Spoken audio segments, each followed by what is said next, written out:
In the previous video, we looked at the idea that an atom wants to have a full outer energy level.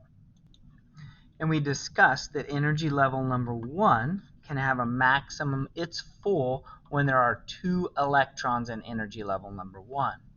Energy level 2 is full when it has 8 electrons.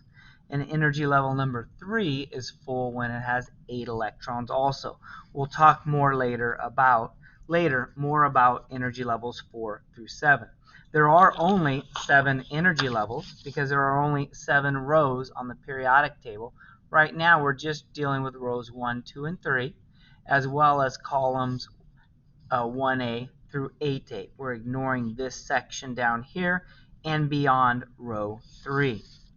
So each atom desires, these were the notes that we finished with last time, each atom desires to have a maximum full outer energy level.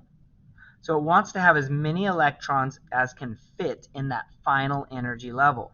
And we talked about how atoms are either going to gain electrons, lose electrons, or share electrons in order to have a full outer energy level. In a previous video, we made an outline of a periodic table, and we said all the metals are on the left of this stair-step line, and all the nonmetals are on the right side, with the exception of hydrogen. Hydrogen's the exception. It's on the left side with all the metals, but it's really a non-metal, so it belongs on this side. So the question I would ask is, why in the world do we put it on the left side when all the metals are on the left side? Well, the reason being is hydrogen is in column 1A because it has one outer electron. Because it has one outer electron, it must go into column 1A because that's the only place it can go. If we put it in a different column, we would think it has a different number of outer electrons because the A column tells us how many outer electrons it has. So we have to put it in column 1A. Sometimes, and this is my favorite way to draw a periodic table, is they would take this element, hydrogen, they would not have it here, and then they would have it listed up here with the 1A and the 1, so that you could see, I guess I should cut it off there, so that you could see it's still in the same column, but it's separated, indicating it belongs over here. But most periodic tables just have it right there, and then we need to remember it belongs on the other side. So each one of these atoms are going to try to gain, lose, or share. We talked about metals on this side. They're going to want to lose electrons. Non-metals are going to want to gain electrons. So I want to work through a couple of examples with you on what that's going to look like for us. So the first thing that I want to do is read through this top part, the noble gas family. So earlier we labeled this as the noble gases. One of the things I want you to realize is the noble gases all have a full outer energy level. They're all complete, they're all full. So the noble gas family is the envy of all other elements on the periodic table. In fact, all other elements try to make themselves look like noble gases. How are they going to make themselves look like? They're going to make themselves look like noble gases on the outside of the atom. The noble gases are unique because their outermost energy level is full, which means they have 8 valence electrons, except for helium, which only has 2. Why does helium only have 2? Helium is the only noble gas that's in row number 1.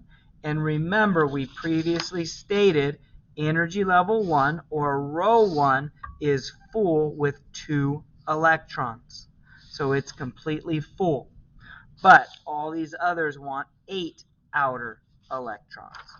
So the other elements can either gain, if you're a nonmetal, or lose, if you're a metal, electrons in order to make themselves look like a noble gas. So let's take a look at this first example. First example we're going to look at is sodium Na. So I'm going to draw a picture of sodium. The first thing I notice is sodium is in column 1A and row 3. It's got 11 protons on the inside. So 1, 2, 3, 4, 5, 6, 7, 8, 9, 10, and 11. 11 protons packed tightly together on the inside of the atom. It is in row number 3. So we're going to draw one, like a ping pong ball, the surface of a ping pong ball, the surface of a tennis ball, the surface of a softball. Spheres in which the electrons are floating around. When we look, 3 energy levels in column 1A, so 1 electron on the outside. Now, once again, we're going to walk through the periodic table, figuring out where the other 10 electrons are. Sodium has a total of 11 electrons. We just placed one of them in the outermost energy level. So now we've rolled the dice, we've landed on number 11, sodium, and we're walking through the periodic table until we get to sodium. In energy level number 1, we count over 2 spaces. That means 2 electrons in energy level number 1. Then we get to energy level number 2, and we count over 1, 2, 3, 4, 5, 6, 7, 8. Energy level 2, 1, 2, 3, 4, 5, 6, 7, 8.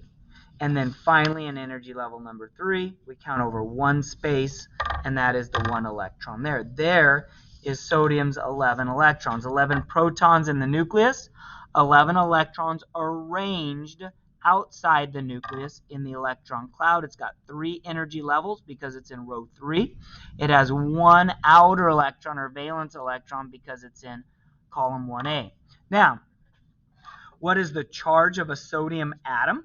Well, a sodium atom has 11 protons and 11 electrons. There is no charge. It's neutral. Another way to say that is neutral. Same number of positive protons, same number of negative electrons. How many valence electrons does sodium have? 1. It's right there. There it is. 1 valence electron. Would it make sense for sodium to gain or lose electrons? Well, first off, I would say, well, sodium's a metal, so I know it wants to lose electrons. We wrote that here. Metals on this side want to lose electrons. So we know it's going to lose, but let's look at why based off of the structure. There's one of 2 ways that sodium could have a full outer energy level. One is it could gain 7 more electrons and then have 8 in energy level number 3, or it could just lose this 1. It's much easier to lose this 1 than to gain 7 more because it's so far away from having 8 on the outside. So would it make more sense for sodium to gain or lose? It would make more sense to lose. Because there are 8 valence electrons that we could fill up, if it has 3, 2, or 1 on the outside, it will lose. But if it has 5, 6, or 7, it will gain. That's the way, because our cutoff is the 4 mark. If we can have 8 valence electrons, 4 is right in the middle. If it has less than 4, 3, 2, or 1, it'll lose them. But if it has more than 4, 5, 6, or 7, it will gain them. And that's the distinction between being a metal, losing, or a nonmetal. Non-metals typically have 1, 2, or 3 valence electrons. Non-metals typically have 5, 6, or 7. So it has 1, it's going to lose. How many is it going to lose? How many need to be lost in order to empty? We're going to empty out this last energy level and we're going to lose 1. So now what we're looking at is losing that last energy level. So notice the inside did not change. 1, 2, 3, 4, 5, 6, 7, 8, 9, 10, 11 protons. But be careful because we've lost this electron. This electron went away. Now we only have 2 energy levels. 1, 2. We still have 2 electrons in energy level number 1 and still have 8 electrons in energy level number 2, but energy level number 3 is gone because we lost that electrons. How many protons does this sodium have? 11. How many electrons does it have? We just got rid of that one, so it only has 10. So now there's an overall charge, and it's a 1 plus. Notice we used a new term, and we used the term not sodium atom, but sodium ion. If you have an atom that either lost electrons or gained electrons, we don't call it an atom anymore.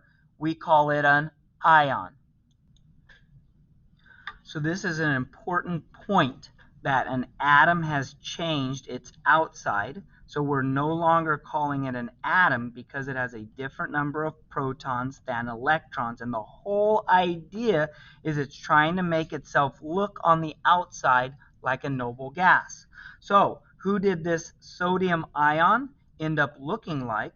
Well, who's in energy level number 2 with a full outer energy level of 8 electrons? Well, energy level number 2 with a full outer energy level of 8 electrons, it looks like neon. So a sodium, an Na, and this would just be listed as Na. This would be listed as an Na with a 1 plus. We just don't write the 1, we just write it as a plus because it has 11 protons and only 10 electrons. It did not become a plus because it gained a positive. It became a plus because it lost a negative electron. One negative electron went away. What are the similarities between a sodium atom? So similar is they both have 11 protons. Different, the number of electrons, the charge, because this one's a 1 plus, this one doesn't have a charge. The name, one is an atom versus ion. Ooh, what's different? The number of energy levels.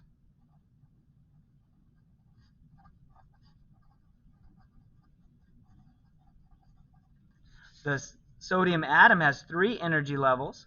The sodium ion only has 2 energy levels. We would say that the sodium ion is actually smaller than the atom. In going from an Na to an Na plus, it becomes smaller because it lost an energy level. Not because it lost an electron. Yes, it did lose an electron, but when that electron leaves, you lose this whole energy level because it's empty. So now a sodium ion only has 2 energy levels, as a sodium atom has 3 energy levels. I hope this helps understanding for a metal losing electrons in order to have a complete outer energy level.